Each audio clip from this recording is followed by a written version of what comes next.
स्पर्धक विद्यार्थी मित्रांनो, तलाठी, पोलीस, ग्रामसेवक, रेल्वे, वनरक्षक, शिक्षक, कृषी सहाय्यक, कर सहाय्यक, राज्य उत्पादन शुल्क निरीक्षक, PSI इत्यादीसाठी आणि इतर स्पर्धा परीक्षेसाठी अत्यंत उपयुक्त गणिताचा प्रश्न दौंड SRPF 2021चा प्रश्न आहे. खालीलपैकी कोणत्या संख्येला 8ने भाग जातो? या ठिकाणी या 4 संख्या आहेत, पर्याय दिलेले आहेत, पण नियम असा आहे, शेवटच्या 3 अंकाला 8ने भाग जात असेल किंवा 3 शून्य शेवटी असतील तर त्यास 8ने भाग जातो.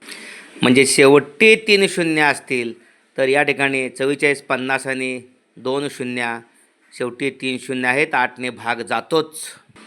या ठिकाणी पहा, 8 45 40 उरले 4, 8 45 झाले, 8 45 उरले 5, 50 झाले, 8 संग 48 उरले 2, 20 झाले, 8 2 16 उरले 4, 8 45 40. तेव्हा अचूक पर्याय तिसरा. धन्यवाद.